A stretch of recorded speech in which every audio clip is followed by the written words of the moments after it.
Welcome to the Labor Day edition of the Spiritual Underground Podcast. This is Dan once again coming to you from the wood shop at DTM Enterprises.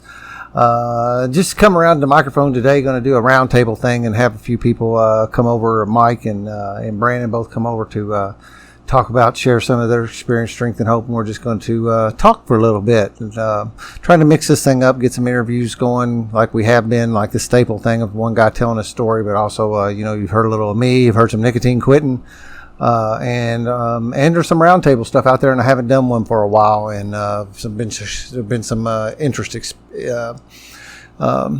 expressed to do some more of those. So here we are doing one of those. Real quick, DTMWW.net is my woodworking and handyman business. Get them in there. You'll also be hearing commercials from Anchor on the show. They are sponsoring the show. The podcast host is now sponsoring the show. The music is Darren Frank. And go to Amazon and get 12 Steps Spiritual Recovery by James Christopher Cone. And I think that is it. We will just get started. Mike's here. You've heard Mike's story before. Mike's a dear friend of mine, and Brandon is on his way. He's running late today, of all things, but we will just roll with that.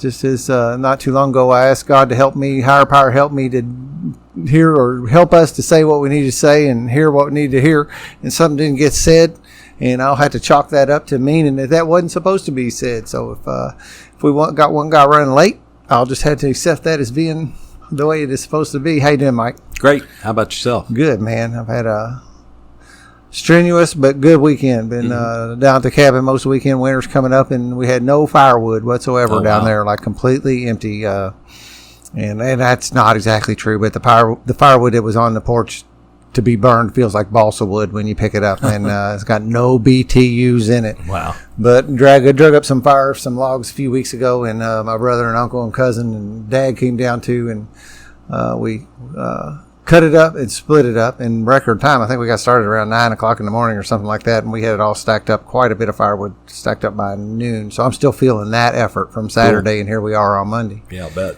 What'd you do this weekend? Well, I just did some random stuff on Friday, but I went to see my dad yesterday. Oh, yeah. I haven't seen him in a long time, and he's aging and starting to have some problems, and thought I'd better make a trip. So I drove up to Indianapolis and spent all the afternoon on Saturday.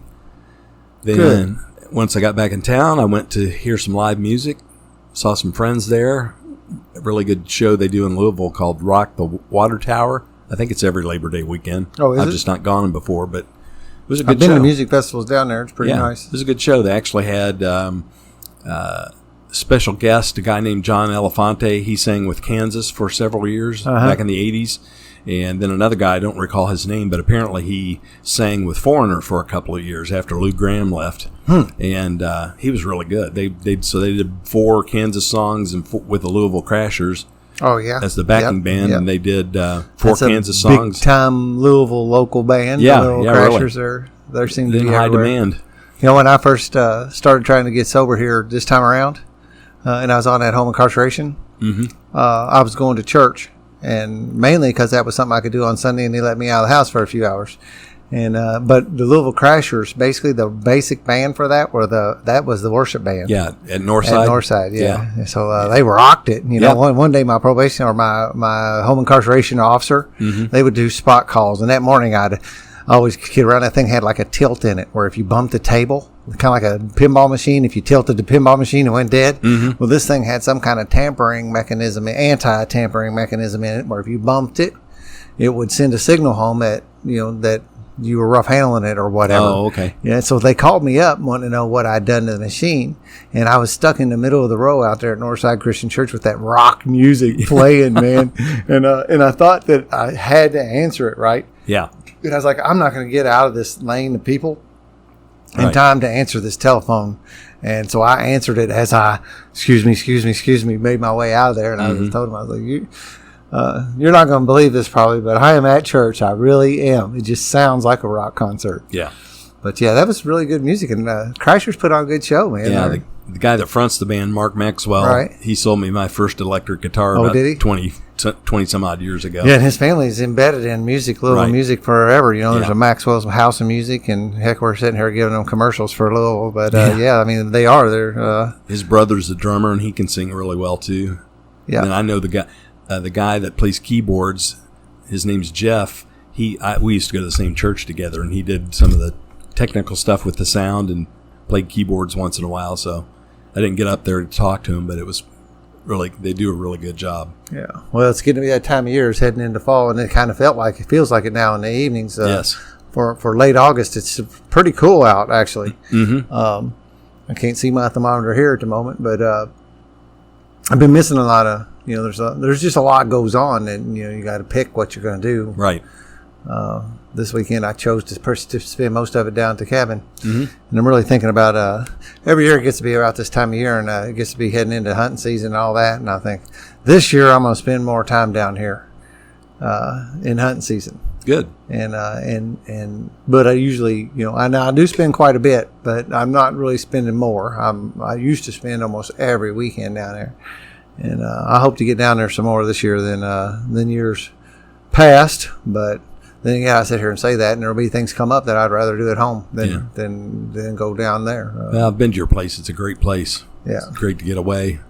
Most of us can't get cell phone service there. Yeah, there's no TV. Yeah, so. Nobody can actually get cell phone service at the cabin proper. Right. So yeah, that's kind of cool to go down there and shut your phone off basically for 2 days or whatever. Yeah, but I don't. I ride up and I check messages, and I got sponsees calling me, and I'm checking on things, and I'm looking in on our group text chats and seeing if anything's going on. And then I also have this other little thing on my nicotine quitting side of things is that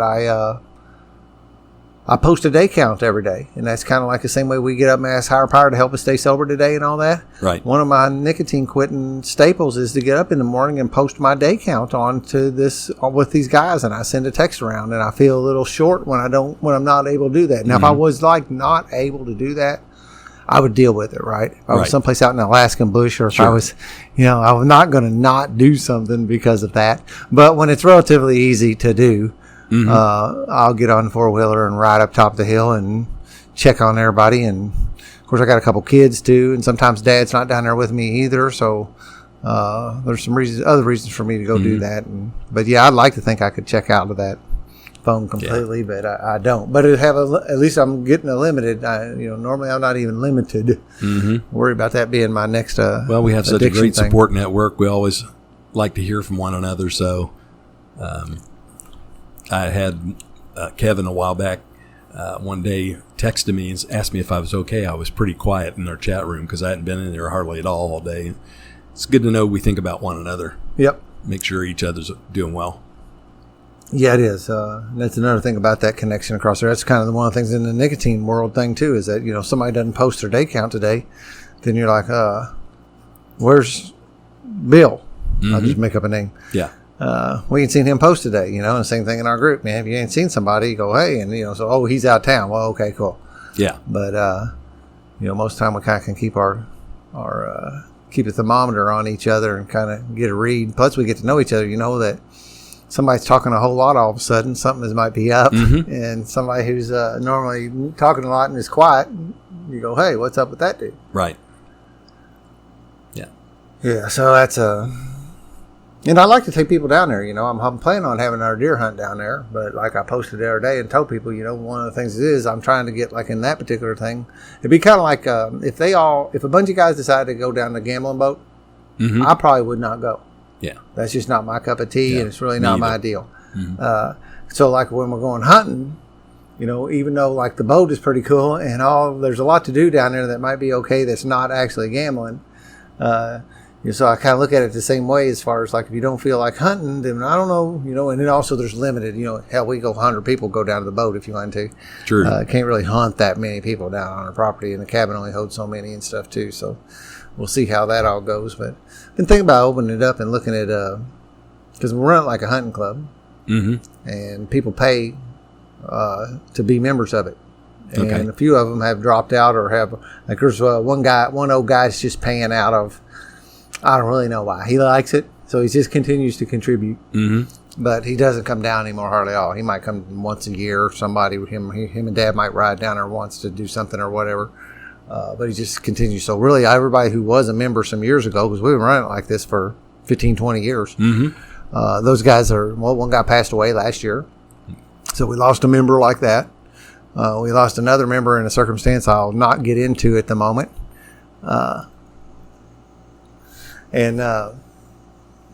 So I was wondering about maybe, looking to see if maybe some other people wanted to maybe join. And one of the things in my heart on that end of things is maybe having somebody join that has kids. Yeah. Young kids, because that's something that, they'd have a blast. I grew up hunting and fishing and doing that kind of stuff. And there's not that much of that going on anymore. Right. It doesn't seem. I know some are, but a lot of my friends hunted when I was a kid. Mm-hmm. And now I look around and like this, man, I got a pretty close pool of 30 or 40 people to pick from right now, and 3 or 4 hunt. Yeah. And really, they don't. Yeah. They're just willing to. Yeah. Yeah. If they didn't go with me, I don't know that they went last year, except for the weekend they went with me. I used to go a fair amount, like rabbit and squirrel hunting with my dad when I was young, and some fishing and things like that. But I've never been deer hunting or anything other than that. Yeah. It's been probably, I think the last time I went hunting, I was like 16 years old. So it's been quite a while. Yeah, I used to like doing all that too. I don't hardly ever do any small game hunting. I was out in the woods this weekend just piddling around and in the cool evening and morning. That's just fun anyway. It's relaxing. And yeah, it is. Of course, like spiderweb central, mosquitoes everywhere. We got them damn little juvenile ticks that come out this time of year. Some people call them seed ticks. Some people call them turkey ticks, deer ticks. A lot of different people call them a lot of different things. And I'm relatively certain I know what they are, but if you don't watch out for them, you can be in some big time misery. And I think I got a few the other week when Brandon and I went down for his fifth step. Mm-hmm. And the other Brandon, that's not the one that's coming tonight. Yeah, I remember when I was there a few months ago when we had the retreat, and then like 3 ticks just dropped out of the sky on my body right away. Yeah. Well, those big ticks I can deal with pretty well. How's it going, Brandon? Those big ticks I can deal with. These ones that are getting on us this time of year, like in the late summer like this, they you can't even see them. They look like little pieces of flesh-colored pepper or something that get on you. Brandon, how's it going, man?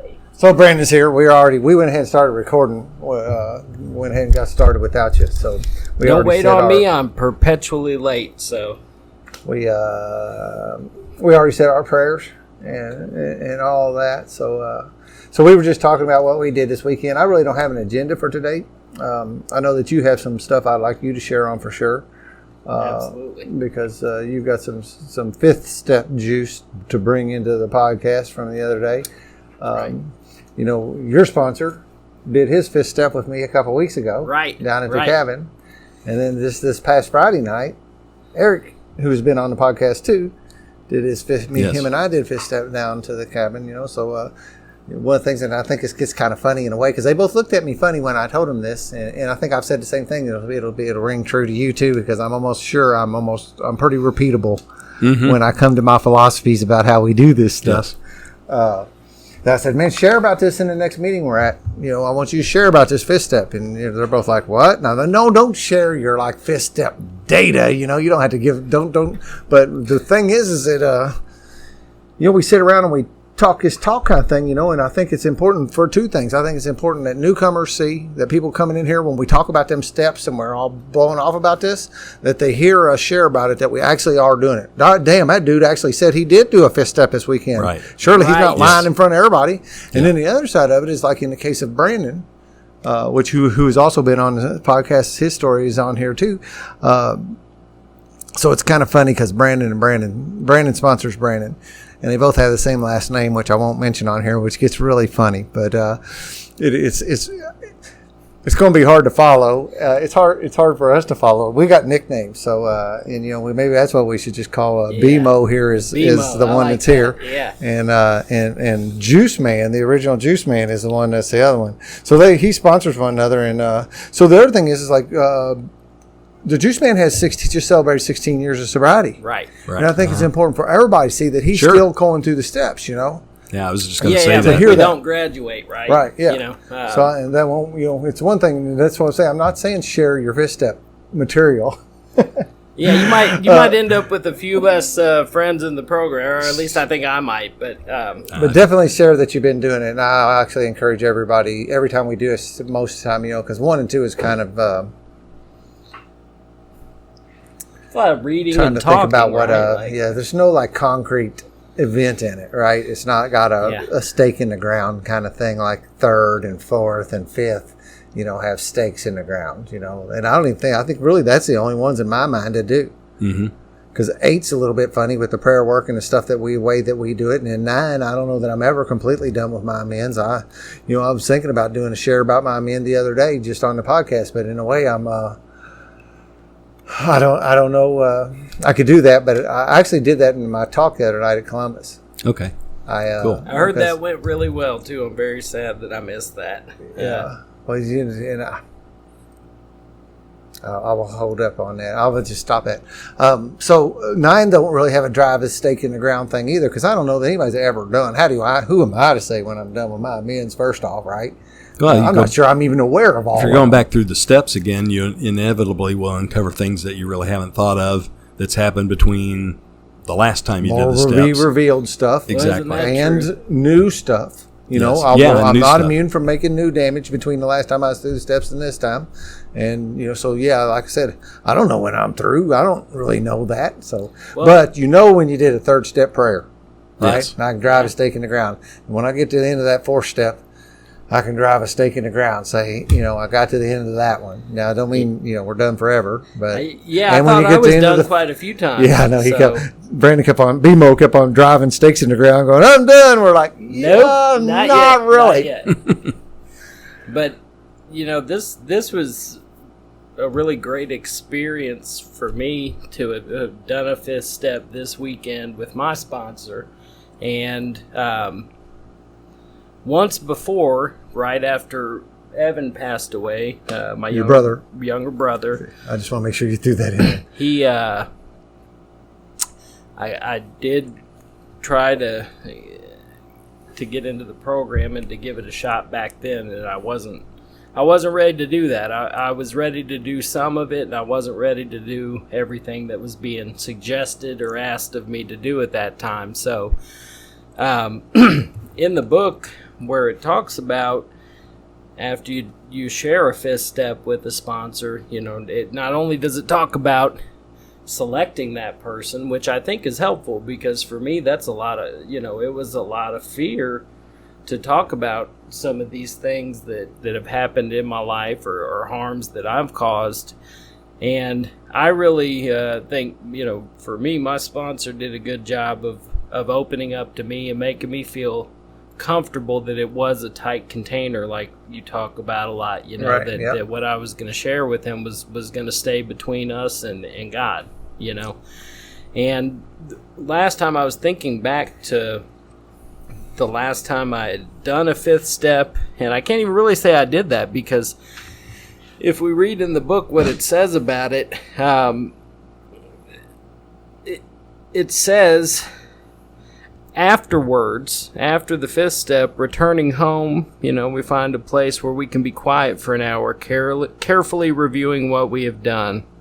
And then it goes on to say, we thank God from the bottom of our heart that we know Him better, taking this book down from the shelf, so on and so forth. I won't sit here and read the whole big book to you, but I don't know if I missed that last time, or maybe very well my sponsor said something to me and I wasn't listening about the that time part. afterwards, the end of the 5th step? Because I sure didn't do that. I remember going back to, I was staying in a recovery house at the time, and probably there was a shiny object or a conversation, and that's really all it took for me at that time to get distracted. So sure, having the opportunity to go home and do that this time and really look at the work that we'd done, to get to that point, and ask myself, is this honest and thorough? All the things that it asks in here, did I really put everything out there? Have I held anything back? And there were some specific questions that were asked at the end of that 5th step that I think were important to ask, to help maybe jog your memory or make sure that you're not holding anything back.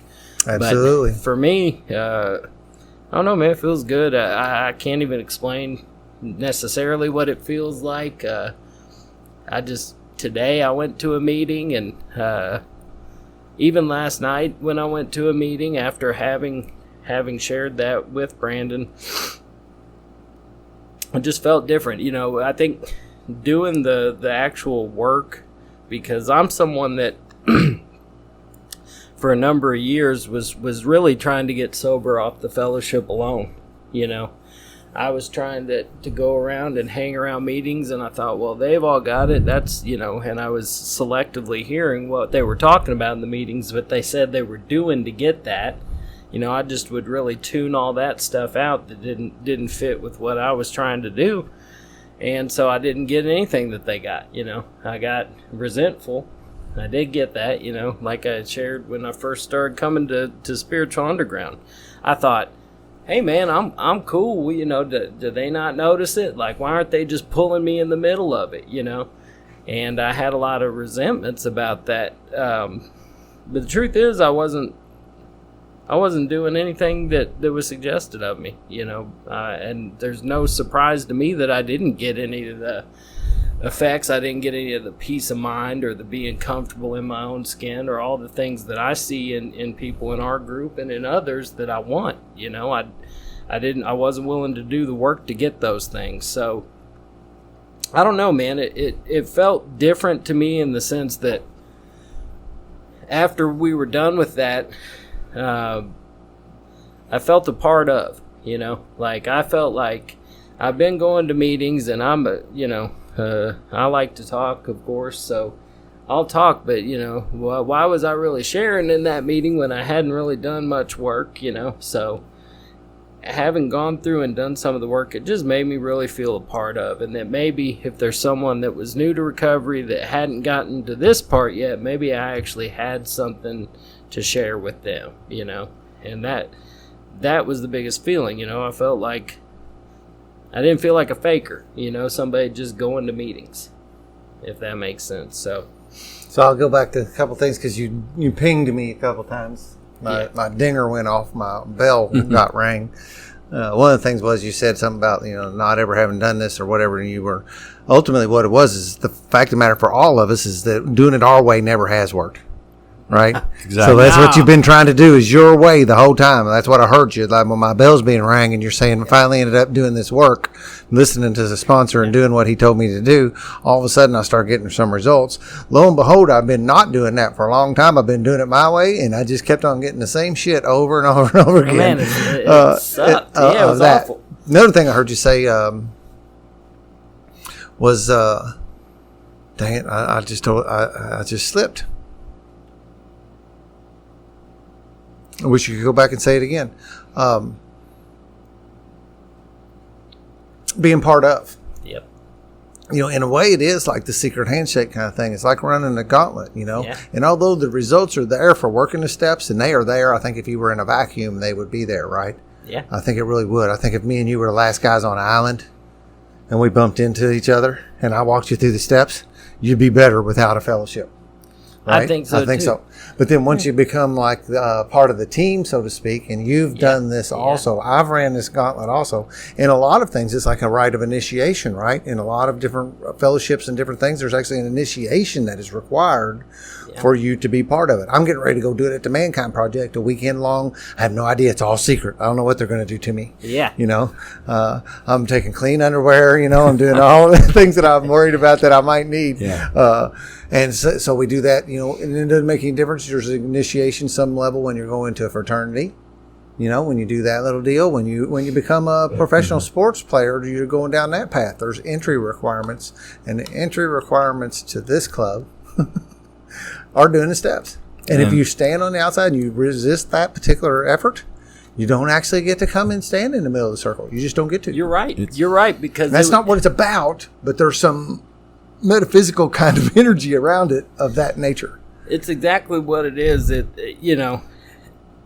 I want to put this out there, so if there are other people like me out there that hear this, that for meetings, for years, I went to meetings and I was really trying to stay sober just off going to meetings, and there's nothing wrong with going to meetings. Don't misunderstand me. the 90 and 90 that was suggested of me, paramount to me, because every day I got to go be around what I consider my people.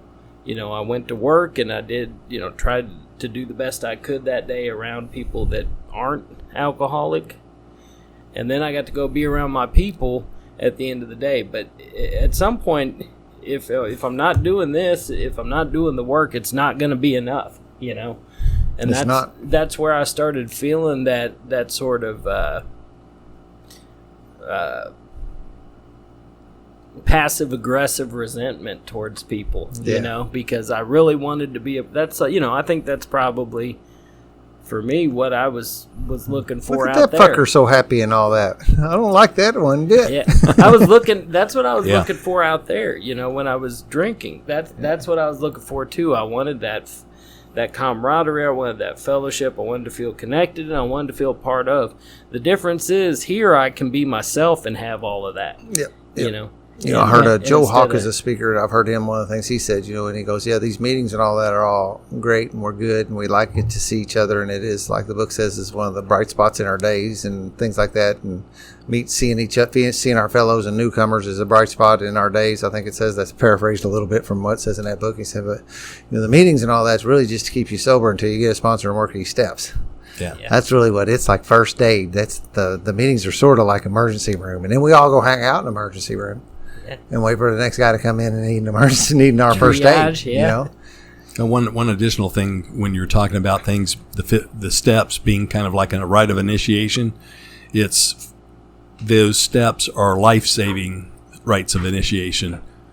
It's not just like being in a club where you hang out with people and slap each other on the back and have a party or whatever, but we can have fun together. The book says we're not a glum lot, and that's for sure.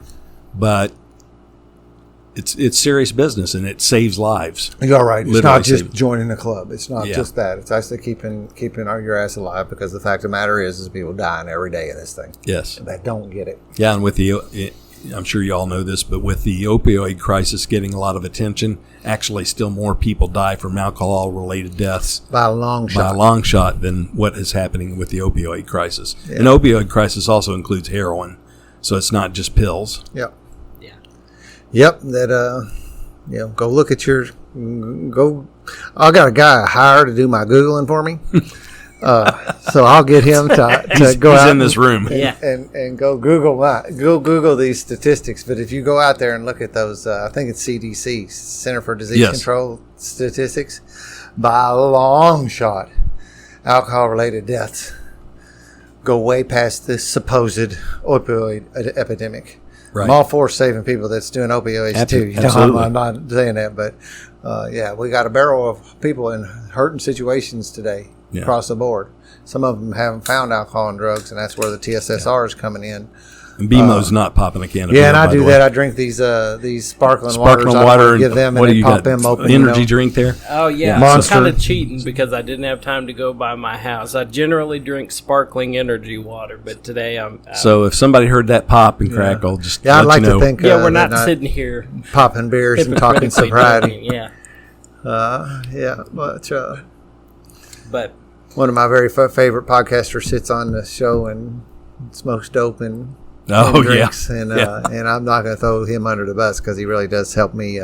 He helps me do this role better by watching him do his. So, but that energy is not the energy I want to convey. And not at all. So, where did y'all do this fifth step at? I know that's not just at the house. At his house or yours? I did ask.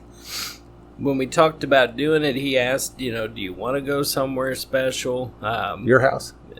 Or his house. His house. Yeah, his house. So everybody the vacated? Sponsor's house. Correct. Yeah, that's what I asked, just so I could feel comfortable to discuss some of the things we were going to be discussing if his family could sort of vacate. Yeah, and that's what we would do. That would be a way we would say it would go in my lineage. That would be automatic. Yeah. We don't even have pets around. That's the way. It's probably really. a great idea for alcohol. Because just for instance, let's say we're at your house and your dog. Do you feel your dogs are in touch with you pretty well? I know you're pretty close to your dogs, and you're feeling sore and hurt, or you're feeling down. Oh yeah, they might come over to. They might come over to comfort you. to comfort you, right? Yeah. And we don't necessarily want that right now because we want you to get that full feeling. That's what makes you come out the other side. So a dog whining in the other room and things like that could be real distractions to a fifth step. And I've been taught to set it up. That's why Fargo is such a marvelous place to do no one distractions because you get to have that complete me, nature. you, and God. Yeah.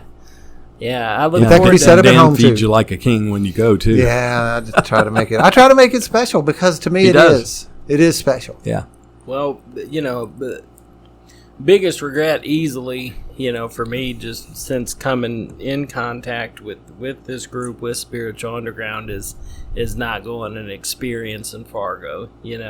I know there will be other opportunities, so I'm not too butthurt about it, but I couldn't get there. Couldn't do it. Yeah. Hey, I man. wasn't ready. Yeah. So you've been around us since I remember I met you on my birthday celebration in January. Yep. That would have been the last Wednesday of the month in January. Not at the Spiritual Underground, but it had been at my other home group, Seekers Group. Mm-hmm. So, that's 7 months ago now, 8 months, something like that, and you said you bounced around in recovery for some time. Do you recall when you first started bumping into it? Probably in my mid-20s, I would say. So how long ago? I don't even That's know. like about almost 15 years ago. Really? Yeah. So your brother's passed then. Right. And has passed away since then. Then you made another run at recovery off of his death, being another one of these bottom kind of events or one of these earth-shaking events that made you go, crap, I need to do something. Honestly, I just felt a lot of guilt because I came in town, I was living out west, and my girlfriend and I came in town just to visit. And during that time, my brother took his life, and I was just going to stick around this area long enough to have the service, and I felt like my mom and my sister probably needed me to stay here. And then I just ended up staying because I felt an immense amount of guilt that the entire time I was here, my brother, who dealt with some outside issues like mental illness, but was certainly one of us, certainly alcoholic. He was, I don't know if he was sober or not that time. I honestly don't know because I was so focused on myself and my girlfriend and what we needed to go do that I didn't pay him much attention at all. And what could have been the last night that I would spend with my little brother, I just went out and chased something, something that I've been chasing for years and years. And it was the guilt from that really made me say, I just can't keep doing this, man. So where I was going to go with that was that, there was this big old long stretch of that, right? Yeah. And then you run into us, and the momentum is picked up, even though you're saying that you still feel like you got a little drag, like you had your anchor still out for a little bit. Yeah. But if you look at that span of things of whatever, 15 years ago or whatever, and then down to the last 7-8 months, I will look at it from that way of look at the momentum you've built here lately. Oh shit! My life's been. That's not totally I don't. Different. Yeah, I want to make sure we're staying on the and I think to stay in the solution, we might say, if that. Look, my sponsor always had this way to point me in the direction of the light. Every time I kept on looking at some direction about like knocking myself around because I didn't get it until now or how long I've been. I remember first sitting down talking about because I was running for about 30 years easy, something like that. Yeah. And I guess I could do the math again, but I think I had my first drink when I was 14 or so, and I got sober when I was 45. So that's pretty close to 30 years, right? Mm-hmm. For a dude who's done a lot of engineering, my math is not the best in the world.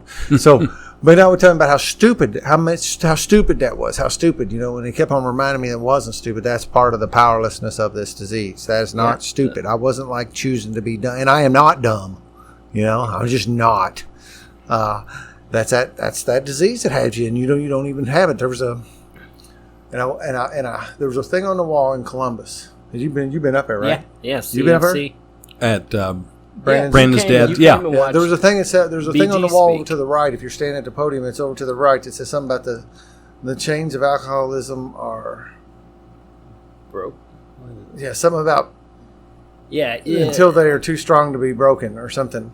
I can't remember. I wish I could, but it really hit me, and I made it part of my talk as I was standing there because that's the first time I don't see too many sayings that I haven't seen before. Right. And there's a lot of the common ones that are up in any meeting place. And all the little cliches, all the little things we say, and there was one of them that was different. Dang it, I'm going to have to go get it again. I bet Brandon remembers what it is. But, yes, it had something to be with that it's... Well, it's not just that, Dan. I mean, let's think about this. Everyone's story, I hope to look at it and look into the light is to say, your story is going to be able to connect with someone that can connect with your story because they did that exact same thing. And my story is going to be able to connect with somebody that had that similar experience and Mike's is when he passes this thing on. And you got a sponsee. Yeah. Yeah. Finally, after a long drought. So, since I don't have any business talk about that, but I am interested to know what that's like, Well, we're early into it, but Dan and a couple other guys in the group encouraged me to pray specifically that God would bring somebody into my life that was ready to really do the work. Yeah. And so far, it seems like this young guy I call him young guy, he's 20 years younger than me, is ready to rock and roll, and he seems like he's doing it. So that's really exciting. He's full of energy. He's ready to make a big change in his life. A little part of his story was how he's over and over and over again for many years tried to work it all out by himself. Doesn't need a program. Well, or if he thought he needed a program, he could do the program all on his own without.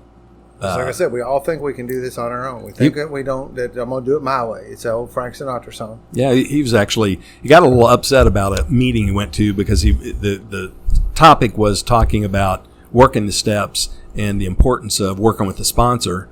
And so he shared on that how he realized he needed to have a sponsor in his life. But some guy piped up in the meeting about, well, I do it all by myself. I don't need a sponsor. I don't need anybody to tell me to work through the steps. And that really got him riled up. But I told him, I said, well, like with a lot of things, it's really not your business what this other guy does or says. But when I talked to Dan about this, it was like, that's probably a relapse waiting to happen. Or at least it sounds much riskier if somebody thinks they have that attitude that they can just do it all by themselves. It throws up red flags at the very least. For me, what that would say, and I don't know that I was consciously thinking this all this time, but for me to say that I don't need sponsors is for me to say that I don't need help. That I've got this, I can carry this. And if that was true, right? If that was true, I wouldn't have ended up here. If I was able to manage my own life well, I don't think I would have ended up here, right? I don't know, man. If you could have, if your way would have worked, you wouldn't be here. You wouldn't be here. You wouldn't need to be. The flip side of that is I know for a fact now, today, that I can't do this alone.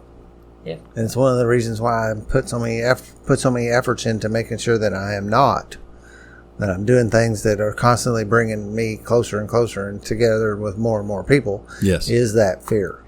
Now, getting those bones shook out of me of thinking I was going to prison, I can't risk that again. And the other side of it is I have so many blessings in my life today that I won't risk losing. I won't risk giving up what I have in my life today. And that's exactly the recipe for giving it all up. Yeah. I got this. See y'all later. Yeah. Yeah. And that's like you go, because I do it still, man. I don't get enough likes on the group me. I turned off my likes for a long, long time. My sponsor actually guilted me into doing that.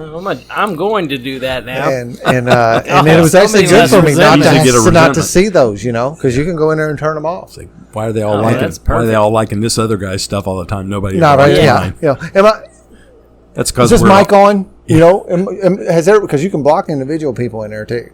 Oh, man. You know what I mean? So you It's fantastic. I could block if somebody was getting on my nerves all the time. I could block that one person, and I just wouldn't see them. Now, what's kind of funny because we played around with it a little bit. You'll be in the middle of a conversation, you totally miss one piece of the conversation, because there's this obvious gap of where somebody's talking, and you're like, huh, what? That don't make any sense. But you can do that, and you can. But so, like I said, I'm still. I still am looking at that crap. Now I'm better than I was. I think I'm better than I was yesterday, and I'm certainly better. But for a piece of time, I turned off all them likes, man. So I didn't really need to know if you was liking my stuff or not. Yeah, it's not a competition. Don't tell anybody. Yeah. Don't tell anybody. Yeah, just turn them off and don't tell anybody. Nobody else will know you did it. Yeah. It'll be to thine own self be true. My problem was I went in there and told everybody I turned off my likes, so then they really did stop liking my stuff. So then when I went to look. Saving that thumb, yeah. But you can still tell. It doesn't disengage them completely. It just doesn't tell you about them, right? Right. So you can still go look at your old post and see you got 7 likes or whatever on something, Yeah. But as long as you don't go back in time and looking and fishing, you're safe. Well, and when everybody knows your likes are turned off, they stop liking all your shit. Yeah, I can testify. My likes don't get the big toll or ticks that some of the other guys. Yeah, there's also a place you can go see who's got the most likes in the last really? month and don't stuff even too. tell me I'm that not going to do that. I'll be torturing myself every night. So Yeah, I quit looking at all that crap too, man. the bottom It's funny line though. is We're goofy. Well, we want to seek validation for ourselves outside of ourselves, and I've always believed this. I've never practiced it or lived it very much until now. Is that you have to like and validate. You have to like and have validation within yourself, and part of this program helps you do that, especially by realizing that you have a power greater than yourself that can restore you to sanity, because that is a power that's not just outside yourself. That's a power that's inside you all the time. Yeah. And whereas we think and doesn't rely on that person's approval or that new, for me, clothing item or whatever it is. Sure. But that's one thing we talked about at length during the process yesterday is I picked my sponsor for a number of reasons. And really, I just think that it was almost sort of one of those things that was just supposed to happen. Like Randy Lynn coming in my life, like meeting you guys, it was one of those things that was just sort of supposed to be. And, I look at the guys in this group and I see the type of person that I want to be. And a lot of times it's not for what they do, but for what they don't do. That they don't need to seek approval, that they don't, they're just okay with themselves.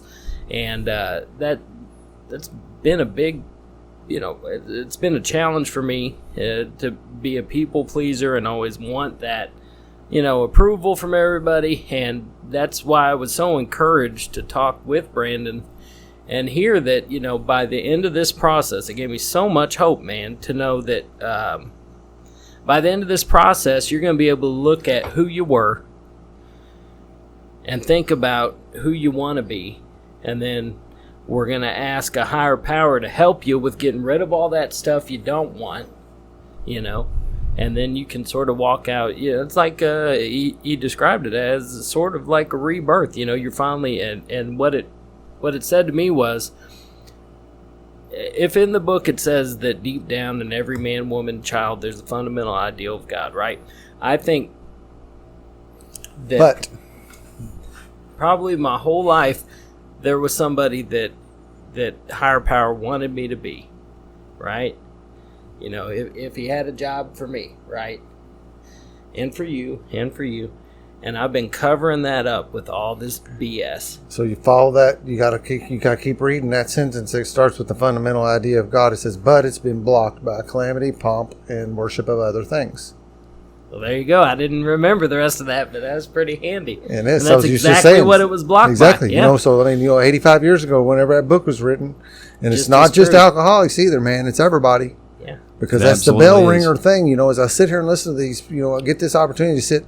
Mark B's story the other day was the 50th podcast. Yeah. So we've sit here now, haven't sit and listen to 50 people's stories. That's the 50th podcast. But sitting here listening to these stories and like getting them, I've listened to a lot of speaker tapes, but when it's my friends and people I know and I'm sitting right across looking in their eyes, there's a different energy that happens. And obviously one of the other things is, that's as true as can be. That we're all basically, that what that same thing says is that we're all born perfect and pure, right? We really are. Yeah. And then we end up getting this shit piled up on top of us. And one of the things we find ourselves doing is worshiping other things, whether that's like you just talking about buying stuff, always needing stuff, right? Yeah. That's one that you talk about. And I know, so, it's seeking approval. It's seeking the acceptance of others, and all that end of things. It's falling prey to the substances and all of a sudden, and I can't be okay without putting substances in me. That's right. So I'm just like, and at some level when I'm sitting there, and that's the other good news of this book, it says I've done this all to myself. And luckily, at some level, I have done that because now I picture that and I'm actually the big excavator arms. It's going, yes. and I'm putting this stuff on top of me and just burying myself under this stuff. And then I'm pointing out of that pile of shit. I'm going, why'd y'all do this to me? Yes. Yeah. Yeah. Yeah. It's very easy. And it's a common problem. I have people in my family who always look to outward circumstances and everybody else as to why their life is so miserable. It's the perfect thing to do, man.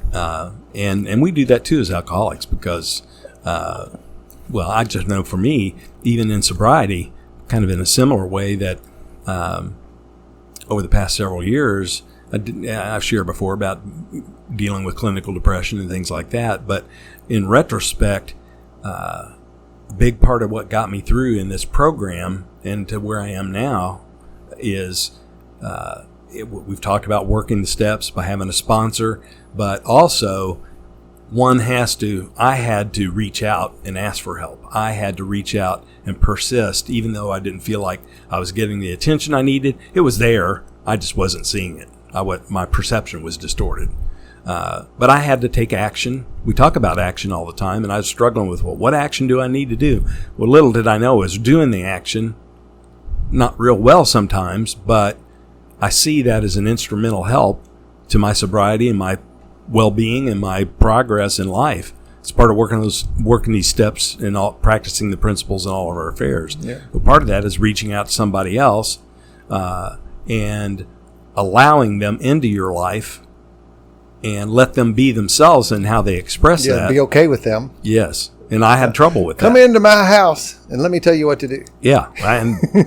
Yeah, I didn't like it. Here's the way you need to be treating me. I don't like to admit it, but I was definitely that way. Yeah. Well, and that step, and you said something. That asking for help thing is, I bet there's so many things. It's like, and I can't get the word right. I can't come up with the word in my mind that makes it so like how step 1 and 2 are just so elusive. There's really not a concrete drive of state. Mm-hmm. Part of step 1 is asking for help. Yes. And saying, help me, I'm done. Yes. And how many of says, us how do I tell when I've done a step 1? Well, when you've put your white flag up on the top of the pole and said, I surrender.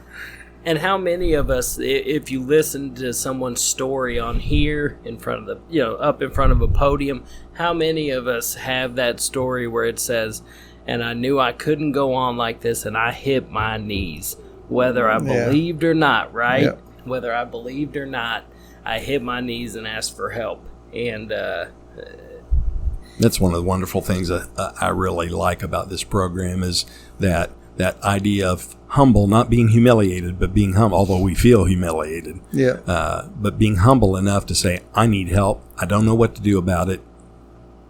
Whatever that higher power is, I just know there's something greater than me, and I can hit my knees or sit on my chair or go out in the forest or whatever works for you.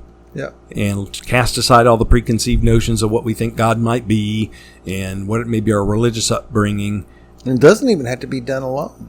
No, it doesn't. Because sometimes it's these people coming into like a group and going, help. Yes. Yes. The stereotypical one is the hitting the knees or out in the woods or I fell to my knees in my bedroom, my daughter's bedroom one time and surrendered. I took it back again. Yeah. But I did that on my own. But that fundamental surrendering of what you're saying there, yeah. It's part of it, and I like another little joke I've said. Somebody asked me one time, said, how do I know when I've surrendered? And I said, well, the way I will know you surrendered is when you call me and you've done your first amends. Then I will know you surrendered. And they're like, what? That's way. I said, well, Well, it's like what all the rest of this stuff is just you could go through the motions, really. Sure. Until you get out there to start making things right, then and had to step out in front of all these people, all these trains you think are aiming at you. And then I know you. Then you've taken some tangible action that I see. Now again, I know that you're doing this work, and I see when you start working with people and doing this, you see them changing. Mm-hmm. I mean, you see them changing day by day when you do this stuff and step by step. But what about what it says where? How will I know that I've really surrendered my will in my life, right? That I'm going to turn it over. What's the evidence of that, right? Immediately getting in and working a 4th step is evidence of that, because that's the action behind it. And that's one thing that this group taught me, particularly, Nick, I'm sure other people have said it, but Nick, it just kind of stuck with me was, hey, dude, it doesn't really matter what you feel like right now. It doesn't matter what you think either. That it matters what you do. And that's probably been said in meetings around the globe for, probably meetings I've sat in, stuck up in my own head, but it not what stuck you think, with me. Feel, or believe. Isn't that what people say? Yeah, it's what you do. Yeah, so he just said you... And I get that in theory, and I really like the saying. Fact of the matter is, for this dude, though, I am driven by what I think, feel, and believe on a daily basis. So yeah, that's like the daily battle. That's the daily reprieve thing. Is am I going to operate today on my feelings and emotions, or am I going to march down the path that I believe my higher power has laid out for me from my experience in working this program? Mm-hmm. Well, I think what I took out of that was, at the end of the day, if I'm in here and I'm doing my review, what am I really looking back on? What am I reviewing? I'm reviewing the way I treated people that day at work, at home, at the meeting, whatever. That's what we call finding out what your part is in the story of it all. Yeah, and what I'm getting at is I'm judging my actions that day. I'm not judging my thoughts and feelings for that day because nobody else knows about them unless I shared them, mm-hmm. right? Yep. So, and you're only judging your own actions, not the actions of other people. That's right. That's the challenge. I like to do that, but yeah, that's sure. Not what it means. Yeah. Well, that's cool stuff. We get to see people. Our little home group has grown a bunch in the last few years. Mm-hmm. When I first showed up, and I think I'm right here, but when I first showed up, of course, Mike, you were there as a regular. Mm-hmm. But it was 15, 20 people for the most part. I don't even think it was that many. It may not be that many. I know when we first started, we were in Brian B's basement. And there's maybe 10 guys. Yeah, and now you watch 60 to 70 people being there, and we have someplace in the upwards of almost 80 people on the home group list, and I see most of them regularly. Mm-hmm. I'm in daily contact with a good chunk with half of them in the groups. Yeah, whoever's on the app. Yeah. So and that's pretty wild to say daily. That I'm actually in contact with these dudes. Because if we weren't doing that, we'd see each other once a week. You're right. Yeah. This is and you'd have these little pods of people that stay together, right? You'd have these, how we do. We'll have this little ones where we click with the little group, and you can, because I can maintain that, right?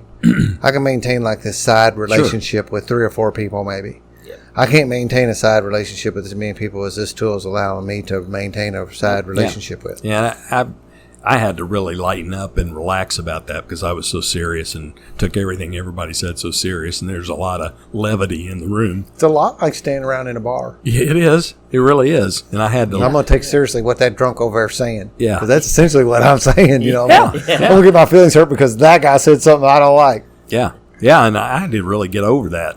Because I remember. I wear my... You were about ready to leave. I was about ready to leave, and I talked to you many times about this guy pissed me off, and he said this and said that, and taking it all personal. If I remember right, I never told you don't leave. No, you didn't. I warned you not to, but I didn't tell you not to. Yeah. That's something you need to do, because that's the other thing, man. If this is disrupting your serenity at some level that's unhealthy, then you need to probably go, because this ain't for everybody. Yeah. Well, I just found when I let go of all those judgments about what I thought other people should be doing and how they should be treating me, and realized that they actually did.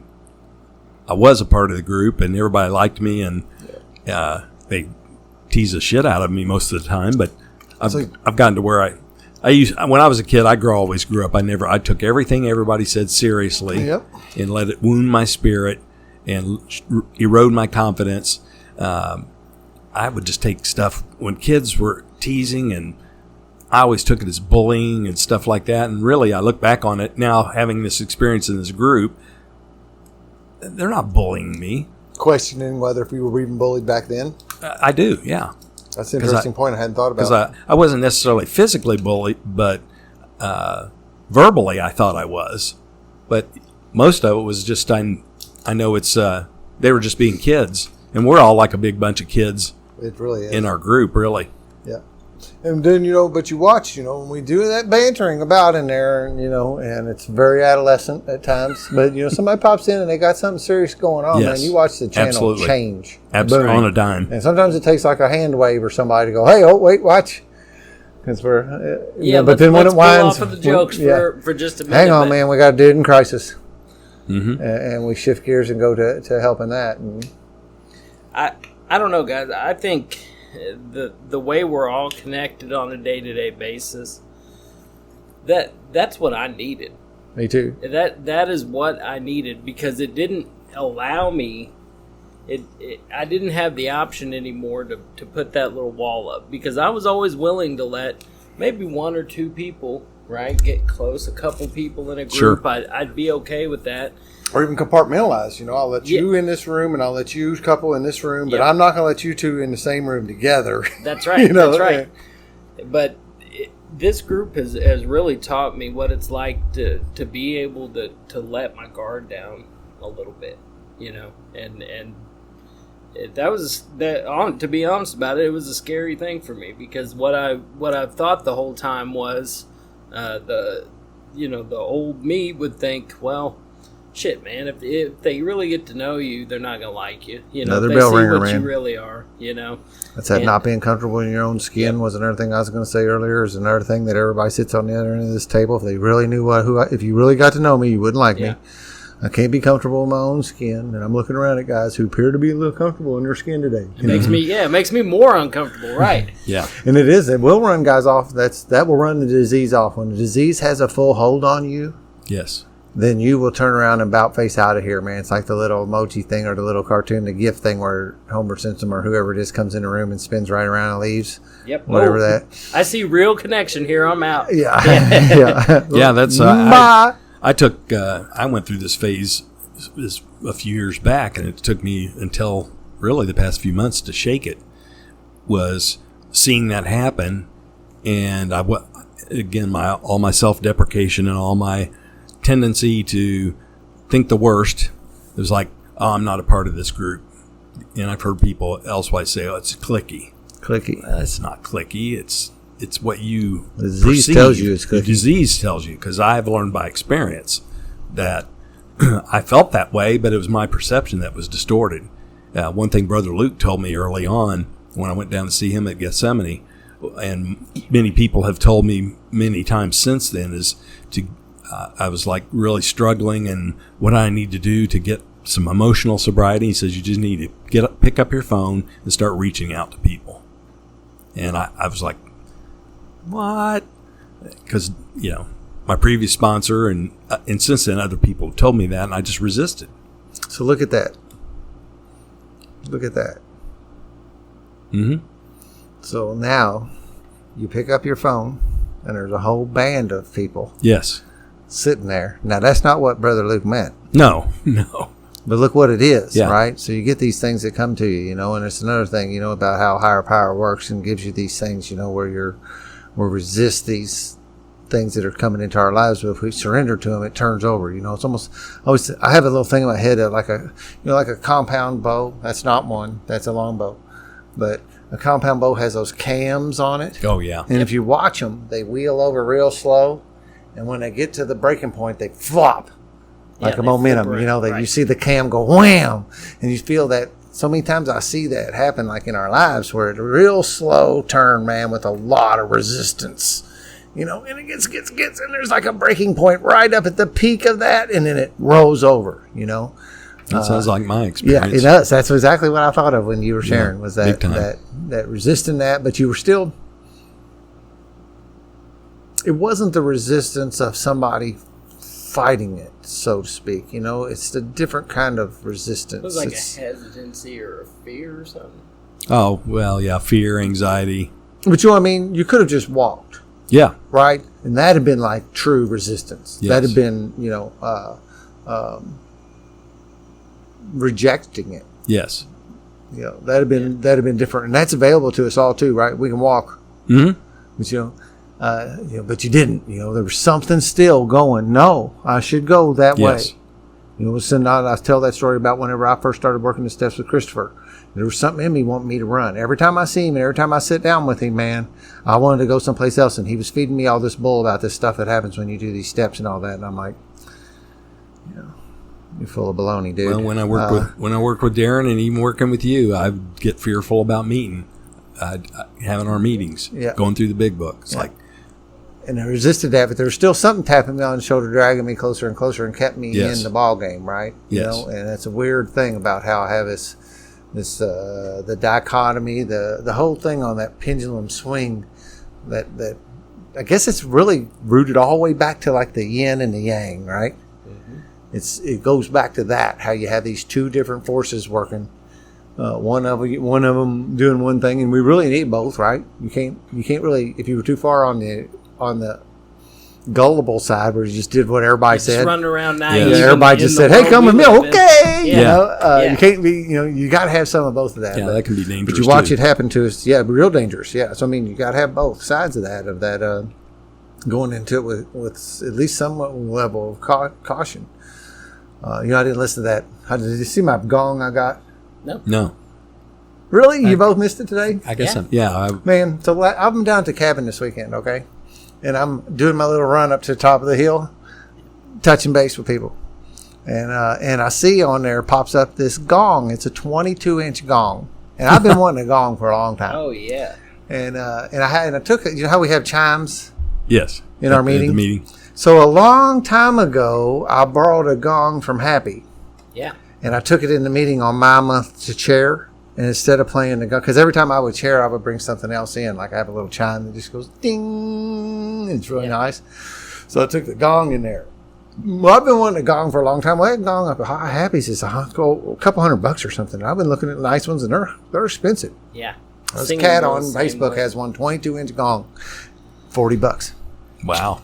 Oh, yeah. Oh, is that what you're talking about today? I want it. To meet up with a guy.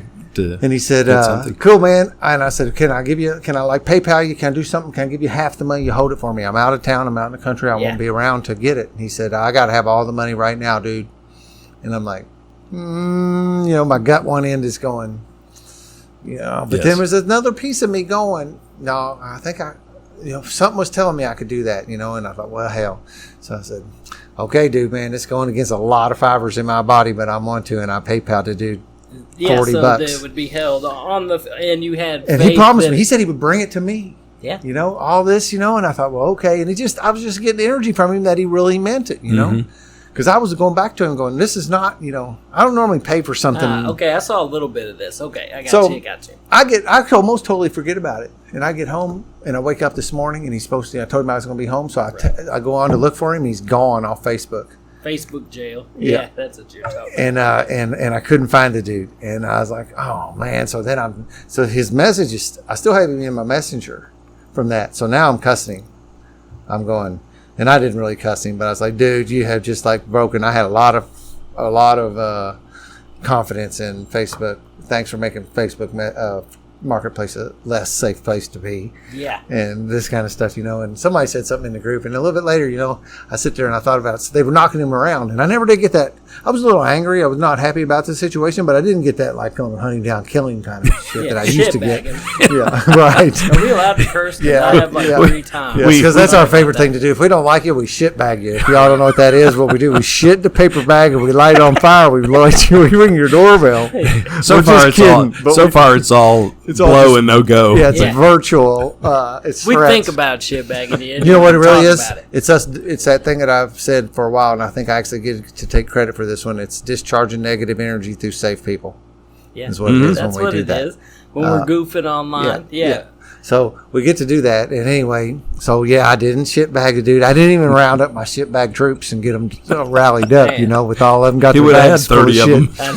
And pull rank. So I heard it and I thought, no, man, and I really did think this because I have to operate on this level today. And then I've talked to this a couple different times and some other people. I have to operate on this level. I heard from Brene Brown. I have to give everybody benefit of the doubt. They're doing the best they can do today. They just are. Whether they are or not is no business of mine. Right. I have to give them that benefit. The same thing the book says. I have to figure that they must be spiritually sick. That's what this book says. I had to operate to something. You hear it other people. Don't judge people too harshly because you never know what they've gone through today. They could have lost their mother or father on their way. They could be racing to a home of a deceased relative, and I'm calling them a jackass because they're driving like crazy. Yep. You just never know, right? So 12-step philosophy, the steps here have granted me that ability to usually offer that up as a first line of defense to somebody rather than you're just that dude's a jackass. Mm-hmm. And so I get to give that, and I said that, and I even wrote it, typed it. I said, man, the guy's got to be sick, I got to figure he's got the same thing I did. I broke in houses. This guy rips off people on Facebook Messenger or Facebook Marketplace. Same thing. I said, I will pray for him. And it wasn't 20 minutes later, man, I get a message from this dude's wife going, hey, man, my husband is in Facebook jail. He's been trying to get with you. I go looking. That girl found me and put a note in my mailbox. Wow. With her telephone numbers and stuff. I looked on Facebook a little bit later in the day, and I'd posted like some firewood cutting pictures from down to Fargo and some things. She's commenting on my posts trying to get my attention. Yeah. Mr. Reeves, please contact me. Yeah. Wow. And so she did. They went above and beyond trying to make this thing happen. But it's just interesting that like the dam broke like 20 minutes after I said I'm just going to pray for him. It is interesting. Yeah. They talk about what's that? And I'm going to take that. It's going to be this month's chime. Y'all didn't see my little video. No, I saw. It wouldn't load. I didn't man. watch it all. So okay. yeah. I was in I played some apartments that had. I didn't see Vlad is chairing this month. Okay, it's also his birthday. Okay, yeah. cool. And this is his birthday month. But I said I'm gonna do the chimes this month. Gong. See, Cool. People that can't hear it, that don't stop when the bell rings. Yeah. Instead of that. Yeah, one of the meetings I go to on Friday So just to bring nights- listeners up to speed, we have in our group we have a 3-minute share limit, and it says we don't say you got to stop at 3 minutes, but we said when you hear the bells, when you hear the chimes, start wrapping up your thoughts and get out, right? And we do pretty good about that. And it really does make your shares tight. When you got guys sharing at 3-minute mark, they're not rambling around and circling a drain and all that crap. They get to saying what they're going to say, and it makes for tight shares, and it also gives a dozen people an opportunity to share in a meeting when you only got an hour and you got an opening and a closing and you got some burning desires and other things. That actually allows a lot of people to share in a meeting. Mm-hmm. So what we're talking about is that 3-minute. We have some very those things that got a name, but they're on the end of it. They're on each end of a little symbol looking thing on the end of a leather strap. It's like the it's the Timbers or something, but Timbers or something, Timbres or something like that. Yeah. But they just go ting and just make such a dainty little noise, Except when Quentin does it. And some people can't hear that very well. And I'm on board with what Quentin's point there is that you're going to hear my chime. It's not going to be that you don't. Other people's taking offense at it, and even had somebody say that he's angry. Yeah, it's like I don't think he's really angry. It's just it's a big thing. room You just with got a lot to give of people. It is, and somebody get side conversations going. So anyway, on. I got this gong that I'm thinking about using, and that's how we got to this. Everybody's going to hear that. Everybody's going to hear that. Yeah, there's no not hearing it. And it's got that ring in it. So if you sit here and you're like, I heard it at the MyFest thing, a yoga retreat we went to, Vlad and I went to back in May. Mm-hmm. That was the 5-minute warning that the next things were going to happen, and they had a big gong, like a 36-inch big gong, and a big mallet, and it was up in a big nice stand. That might be something I need to make for mine. Is a stand. Sure. And they would ring it, but they would just like hit it and keep on hitting it, and it goes wah. It wasn't just a bang. Yeah. But you could hear it all over the property, so you knew that 5 minutes, the next round of yoga practice, meditation, whatever was going on, the next round of things was getting ready to start. Mm-hmm. You hit on something that sort of jumped off for me. So today at the meeting that I went to, the lunch bunch, I went there really with the intention to share on my 5th step, and Brandon and I had talked about that. share on your experience with the fifth step. We both said, well, we're going to share on it Tuesday night, but I wasn't thinking I'm going to be out of town. I'm leaving tomorrow morning, and I'm going to be out of town the rest of the week. So I went there with the intention to do that, and I was real nervous. Big meeting, not unlike ours. Mm-hmm. It can get pretty really full in there. And not only that, some people with real long-term sobriety that have been through the steps completely numerous times. Yeah, there's some so old timers. I wanted to get some insight from you guys that have been through the step work about sharing in a meeting, because I find myself often conflicted as to whether I should share. You hear some of these things going around the rooms about take the cotton out of your ears and put it in your mouth and this stuff, and I understand the concept of, hey man, you haven't been through the step work. That's really what we're talking about here.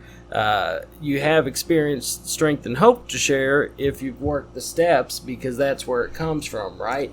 But I really want to hear from you guys that have been sober and have actually completed the 12 steps, which I never have, okay?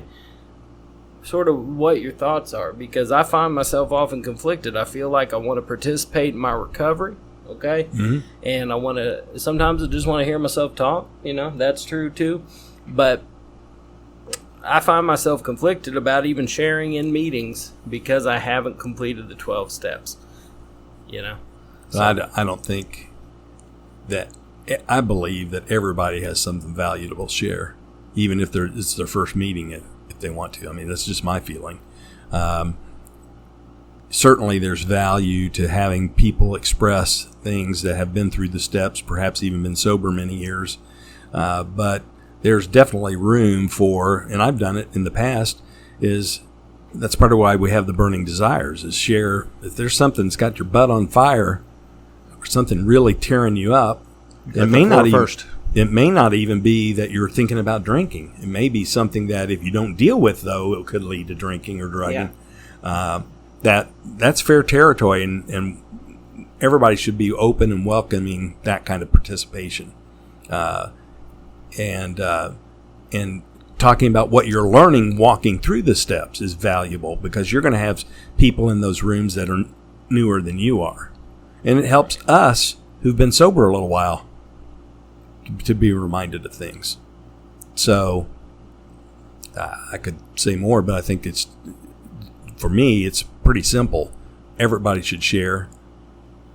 And it's always been a tendency of mine too, to sit back and think, oh, well, I haven't done this or I haven't done that, so I'm not worthy to share. But you are worthy to share. That's sort of it, but it's also part of it is I'm sitting around here, particularly at the lunch bunch, where there are people that have real long-term sobriety, and I'm thinking, what's better for the people here that they hear my dumbass rambling on, right? Let me ask you a question. Yeah.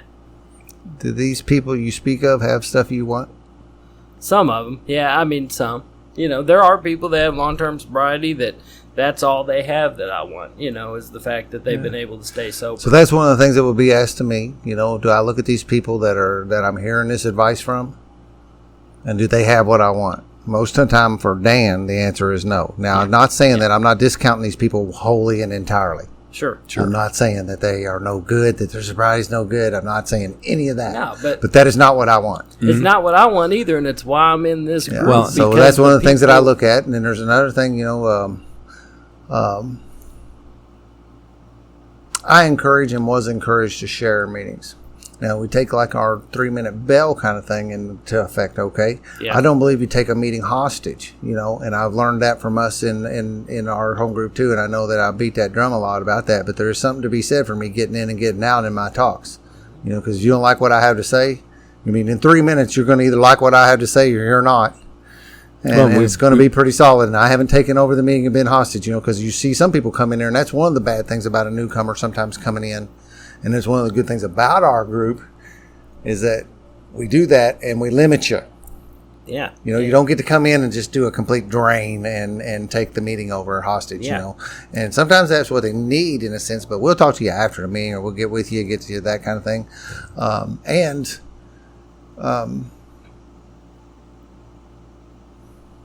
There is no requirement for having work the steps. There is no requirement for sharing. The only requirement that we do have listed is a desire to stop drinking, right? Mm-hmm. So there's no requirement anywhere that says thou shalt have this before thou shalt share longer than. But you get what I'm saying. So, but I know my disease in my brain is going to make me self-doubt on everything, right? And even at this, and and to be frank, I know I can share shit that counts. I can share with power and effectiveness. I can do that. I have that ability. I will still sit in a meeting and question whether if I should share or not. I'll sit in a meeting and start sharing. Actually, that puts it in great. That's actually all I needed to hear. If you doubt yourself, because I've heard you share in meetings, and I know what kind of solution. And some of it is like in that meeting, I've worried about some flashback, because actually one of the last times I did share in that meeting, I had a guy come back and and like we were talking earlier, a little bit you were talking about a guy that you knew. I also have this. But we all have this ability to think that if I make a point, somebody makes a counterpoint, I think they're poking it at me, and they're entitled to have their other opinion and not be taking offense. It ain't all about me. My ego says, "How dare you?" Yeah. Now in this particular thing, I'm almost sure this guy was, because he was staring at me the whole time while he was sharing. and I stared right back at him while he kind of read me the right act about well, I just won't get into it. But anyway, we all have a right to share in there. But what I will say, we all have a right to share a limited amount, not take the meeting over hostage. And everybody has something. And another thing I meant to say is, and you kind of touched on it, Dan, was try to be in the solution. Sometimes you can't. You just need to get something out. That's what a burning desire is for. Yeah. But there, in my view, this may sound a little harsh, but there's nothing worse than being at a meeting, especially when somebody takes it hostage and rants on for 15 minutes about what's not working. And really no observation about what's working and what is not working and what can I do about it. It's just all about this doesn't work and the world's falling apart and et cetera, et cetera. I can't think of a specific example, but I heard this early on, is always try to be in the solution. Yeah. Think about, talk about, share about something that's positive, that's going to move you forward to the best of your ability, and then rely upon, like what Dan just said to you, and about us sharing and questioning our own sharing. Well, and the meetings, the meetings I go to, they're of the nature that I'm going to question, because I go to the meetings where I feel like people are on fire and really doing this thing. I go to the meetings that I think are juicy, right? And I roll around and hit this meeting. Maybe that's not for me. But anyway, I just wanted to ask about that because I found myself conflicted earlier today. Yeah, and you'll get that's another thing about this 12-step miracle stuff, is you'll start getting your feet under you. Like one of the things my sponsor says, you earn your bones. You begin to be like, I'm not worried about whatever people think about my share. Here it is. Well, another thing is that I sometimes don't feel compelled to share, and I listen to that. I don't have to share at every meeting I'm in. Right. If I'm not compelled to really share, I don't. So you'll get, it's just more things that just comes with hanging around. But I hear people say always stay in a solution when you're sharing. Some days I don't have that ability. We're right. Some days I need to say this fucking thing that's happened to me in my life today. And I'm not necessarily in the solution today. I do understand that the point of that. One good thing about our lives is that I tend to find that I get to dump that negative energy on us in a private setting, rather than bringing it to the meetings. And that's a real cool thing. At some level, I weigh that in my heart and head to some level about like, well, maybe I'm taking away from the meeting by not coming in and telling my stuff, because of certain people that, and man, this feels real arrogant, but I'm just going to speak it. Certain people that are looked up to, if they never got anything bad happening, then you start going, what's up with that, dude? Yeah, right. Never, Right, yeah. I think I've actually have a fair balance in over the time of sharing the things that are also not good with me. So I don't think I'm hedging over to the other end of not sharing my stuff. But yeah, so, but we invite you to do that in Burn Desire, but not every meeting has a Burn Desire. Right. So if that person needs to get rid of something in that meeting, who be it am I to stand up and say,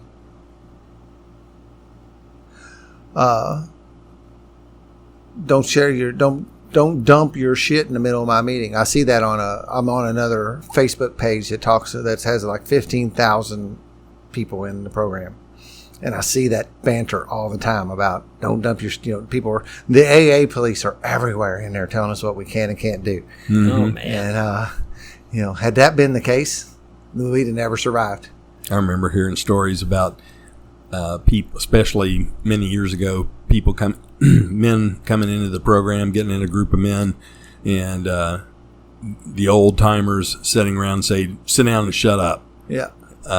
So he said earlier, take a cotton out of your ears and put it in your mouth. Yeah, because you hear these things. I don't subscribe to that. My sponsor encouraged me to share from the get-go, and I do that with my people too. Matter of fact, I almost require it. Yes. Well, that's how do you get to be part of, man? It said if you don't put it's like that ante up at, I want you to ante up. Ante up. Put your chips in the middle of the table, man. Come on, let's all be together here. That's what I'm telling you. You can sit in the back room and don't say nothing and get no recovery if that's what you want to do. Well, I've learned it from you. I've learned it from others in the program to do that. Share while you're working through. Continue to share. So I'm transmitting the same thing to my sponsee early on. We've only been working together a week and a half. And so you would do life up. Go ahead. I'm sorry. And he'll share certain things with me. I said, well, that's fair ground. You should share something about that in the next meeting you go to, or on Tuesday night, or whatever. Yep. And he has been. And it's not necessarily that I revolutionized his thought. He was already starting to do that, and I just encouraged it along. Yeah. I mean, heck, that's what I want to be, a dude's cheerleader, man. I want to be standing over here going, go, go, go.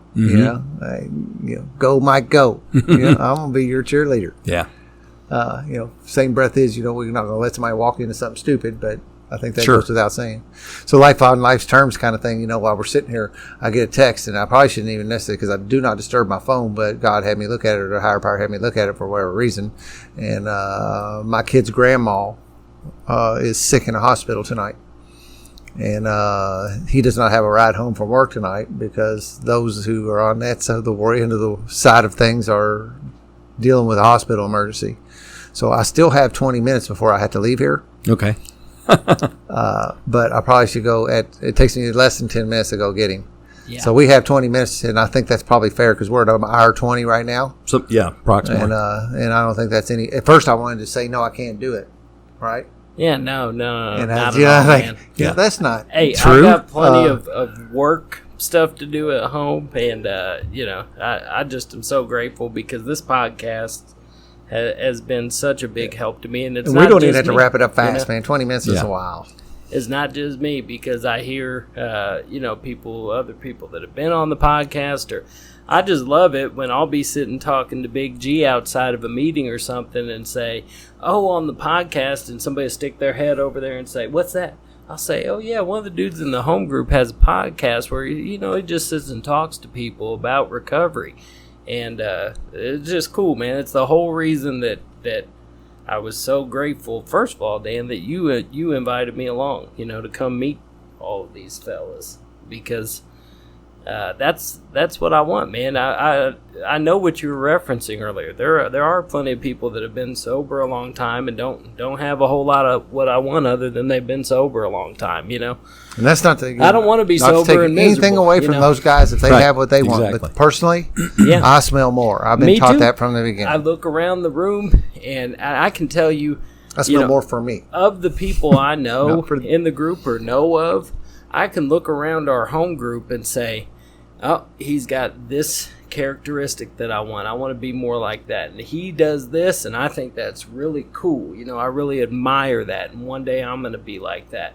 And that's the hope, man. And gosh, to the new man, listen to this. I resisted in every way possible doing this.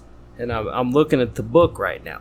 I resisted in every way, consciously and subconsciously, working this program, and I was resisting having a toolkit handed over to me piece by piece that would help me deal with my own life, that I never could manage, that I've been struggling with since adolescence, since becoming a teenager, feeling like everybody says, I felt like everybody else had the rule book and I didn't get the copy. No. That's what I felt like, and it's ironic and it's sort of funny, but not funny, that the whole time, man, that solution's been there and people have been trying to hand it to me, and I was just closed off to it and pushing away the best thing for an alcoholic like me. And I've only done a few, look, these guys have done all the steps and continue to work the steps, go through them again and again. And I've only done a few of them, and I know what it feels like today versus what it felt like a few months ago, So, I'm really glad you're not moving away yet. Yeah. Me too.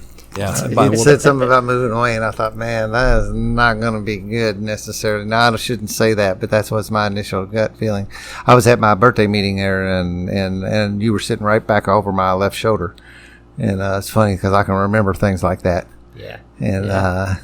And after the meeting, I talked to you for a few minutes. I hadn't seen you there before, and you gave me the same old thing about most people, because nobody wants to admit they're real new, right?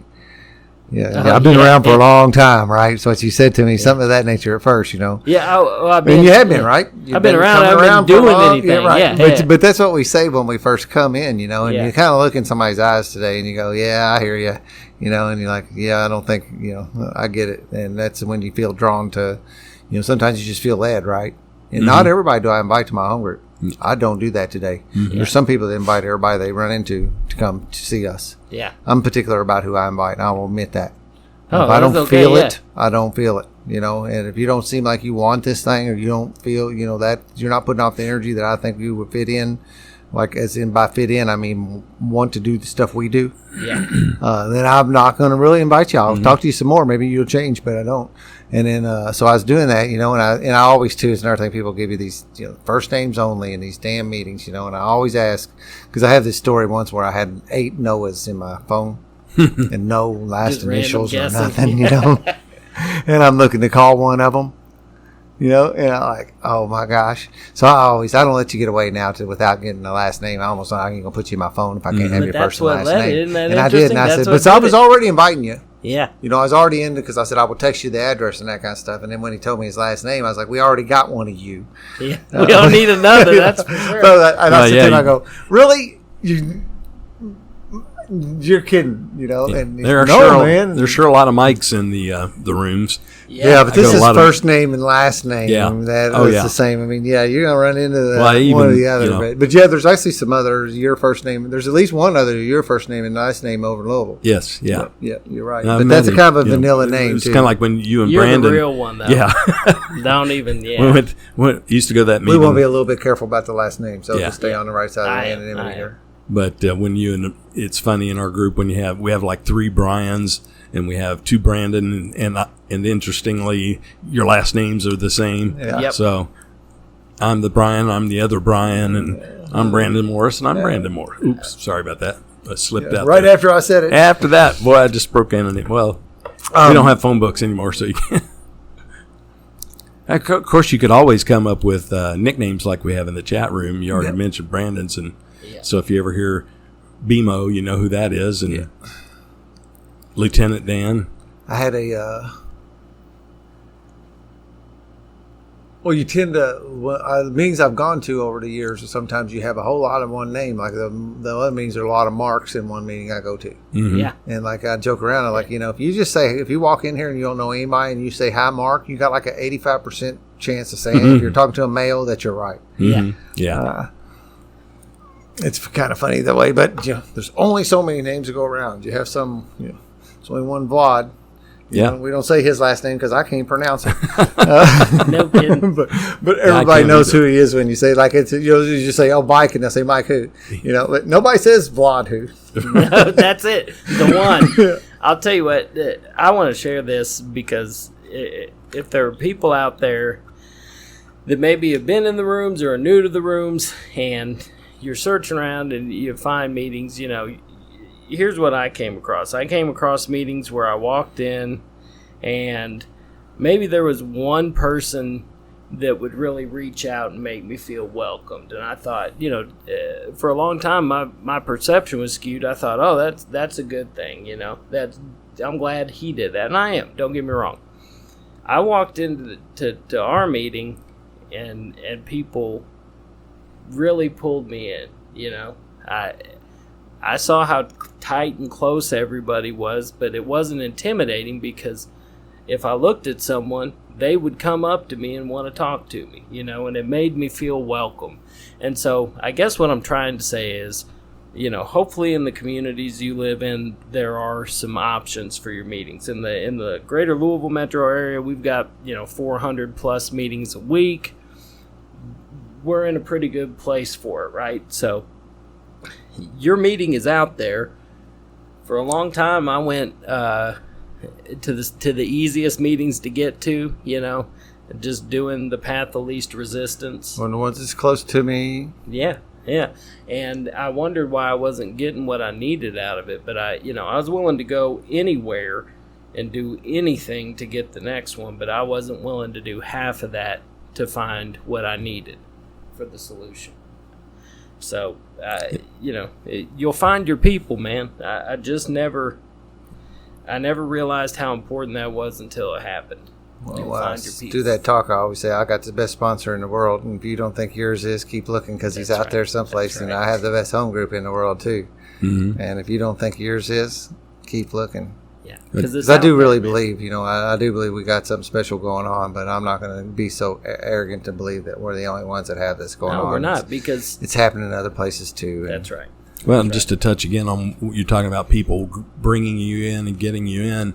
One of our fellows in the group told me back before his recent birthday, he just passed 2 years of sobriety, he said I was the first person that greeted him when he came in the room, and that made a big impact on it. I was oblivious to it until he told me. I didn't even really remember him. Yeah. I usually try to reach out to guys, but I just don't think anything about it. I just want to make people feel welcome. But I didn't feel like I did anything special. But for some reason, that really touched him. Yep. So you may, whoever's listening out here, you may be a real attraction. Attraction, yeah, good word. Attraction for your sobriety and your recovery by something as simple as saying hello, shake their hand, and maybe give them a hug. Yep, because we have Bob Earl jokes around a little bit in the funny way, but the fact of the matter is we care. We actually do. Yes. People in there that care about each other and getting better and that kind of thing. Yeah, and to look around and be careful that your perceptions are not distorted like mine were, thinking that people really don't care, they don't give a shit, when they really do. Yeah. That's another thing about our group. We cut a pretty wide swath, If you walk in there and there's just some physical, because we judge each other on our physical attributes pretty quickly, right? So you see a guy who comes in there, he's got a lot of tattoos. Mm-hmm. Well, you look around, there's a lot of guys in there with tattoos. Mm-hmm. You look around and see, I'm kind of nice dressed. You look around, well, there's a fair contingency in here that are nice dressed. You got, I keep my head shaved bald. You look around, there's a fair little contingency of dudes that keeps their hair, Yeah. So you come in there, you look around, you're going to have to be kind of wild. Well, I'll come in and I'm carrying more poundage than maybe I should be. Look around, you see some fellers that are carrying some more pounds than maybe they should be. Mm-hmm. You ought to be. You shouldn't walk in there going, "This group isn't for me." And I know there's been some meetings I've walked into where I've actually fell on both sides of that, where I didn't look like I was enough to be in that group, or my ego would look at it the other way and go, "I'm way too good to be in this group." Yeah. Mm-hmm. I remember one of the first meetings I went to. There was this young lady that was in her early 20s that had tattoos all over her. Yeah. I mean, just all over. And I, for whatever reason, I would have judged somebody on that.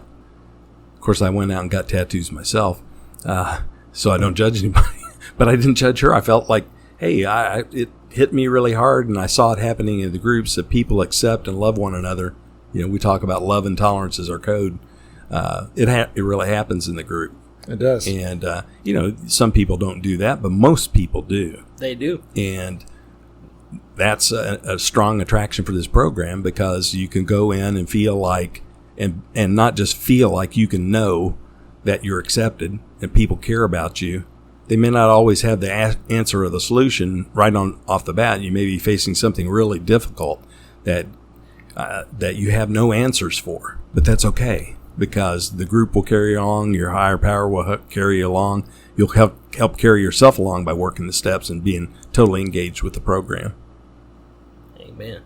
Amen. Well, thank you all for coming in here and talking to me for a little while tonight. Sure. I'm able to do. I think 3 is where it sits, really, because I think the people listening. One of the feedback I got from bigger groups of roundtables is that once we started sharing, people couldn't really tell who was who. Yep. Like to change the channel because there's too many different voices and too many different things, And I think probably with us, we probably can actually, the people can probably distinguish who the 3 characters are. It's in here and kind of. I think our mind needs that when we're listening. That we need to be able to like compartmentalize these characters and not get them. Who's that again? Yeah, it helps you stay engaged. It's kind of like reading a novel, and you get too many. Like I used to read Tom Clancy novels, and I would get too many characters. Have all these characters, and then these long Russian names, and it would just you'd lose track. So I think that, and then also I keep on breaking one microphone cable, so I don't have but 3 working microphones at any one time. It seems like either. Yeah. So there might be a reason that's happening. I plugged these in today, and I broke another one. And these little, I think that's a USB-C. I think is what they call that. Is folded over. Got in. I'm gonna put it away. It bent and broke over, and I'm sitting here test driving my equipment, and that mic wasn't working. And I was like, "Dag on it!" But so. We'll close this thing up because 2 reasons. Main one is I get to go pick up a kid. I get to, and I think we got hour and 35. That's a good number. We talked about a lot of good stuff. I think we shared. I think it's kind of funny how we get rolling, and then and a lot of good content bubbles out as we do this thing. Just talking, I like doing it. I keep on thinking about putting out 2 episodes a week. Every time I think about doing that, I think about because 2 episodes is twice as much work as I'm doing now. And not that it's a lot of work, and I like doing it and everything, but it's there's some work involved in doing this gig here. Oh, I imagine. It's not just record this stuff and walk off, man. There's nobody release. Yeah, y'all get to go home. I'm a few hours of work before I'm gonna be ready to actually put it out to the world. And I need one for the can too. So and I don't like to get too backed up into like having a backlog, because I think it kind of gets stale in a way. And if you're telling your story, I don't want to tell you that your story's going to be out in 4 weeks. Right. You want it to be a little sooner than that. So I'm trying to kind of deliver these things in somewhat of a just-in-time thing, so everything seems relevant and everything is timely. It's on top of what we're doing, not stale data, so to speak. Not that this stuff is. To me, the podcast was instrumental early on, even when I wasn't really doing this thing, right? Yeah. It was still helpful to me then. Didn't matter. So cool. If there's anything I can do to help, let me know, man. Yeah. Remotely. I have about 3 minutes and I need to go. Do you have anything you want to say to close it up, Michael? No, just keep coming back. Yeah, that is the key to this thing. That's no right. doubt about it, man. So, thank you all for listening. DTMWW.net. It's got my woodwork and my contact information. If you're local here for needing handyman services, I'll do that. Contact me. I'm really, really digging that. Staying pretty busy doing it.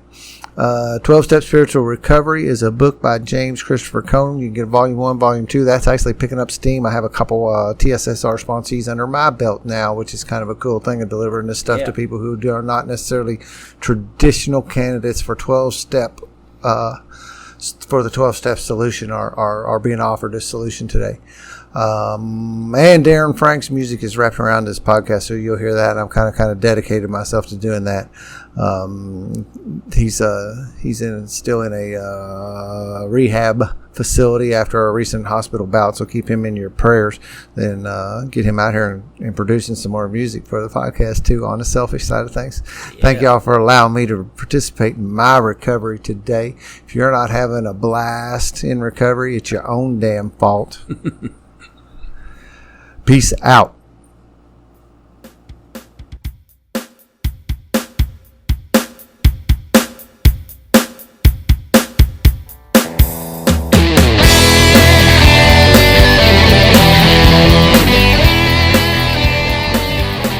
Greetings, folks. This is the Colonel. You may remember me from episode 126 about nicotine recovery. Well, I'm here with this week's public quit announcement for those of you wishing to add nicotine to your recovery roster. This PQA is brought to you by DTM Woodworking and dedicated to my quit friend Sammers, the Joke Master. Many of you might be asking yourselves, why does the Colonel keep mentioning this daily promising? What does it really mean? Well, my friends, let me explain that concept since it is the foundation of any quit plan or recovery program. Each morning, we folks in recovery go through a routine that is essential to our success, regardless of what substance we are trying to rid ourselves of. Once we open our eyes in the morning, the very first thing we all do is pledge to remain quit or pray to our higher power for the strength to remain so, or both. There really is nothing more important than beginning your day with the sincere promise to make the Herculean efforts required to remain quit, clean, and or sober for the remainder of the day. Just for that day and that day alone. Why? Because we can only affect the events of today. Tomorrow is promised to no one or nothing. As such, one day at a time is a credo for all recovery, and a fitting one too. So, as Sammers recently shared, make that promise every day, one way or another. That's the essence of it all. Well, amen to that, brother. Okay, my friends, this has been your PQA for the week. Take it from Dan and I. It all gets better, and you only need to worry about staying quit today, one day at a time. Quit on and carry on, my friends. Colonel No Cope out.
Always tried to be just who they wanted.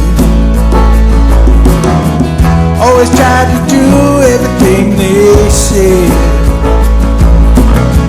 Only did the things they would approve of. Lock away all your dreams inside your head. Year after year you try to be a good girl. They never failed to point out when you were bad. Stuck to the program like a robot. Became a trophy for mom and dad. But inside you want more. Everything you've been waiting for. Looking for that open door. So every day in your bed, and your heart just keeps saying, let go and fly. Let go and fly. Spread your wings to the sky.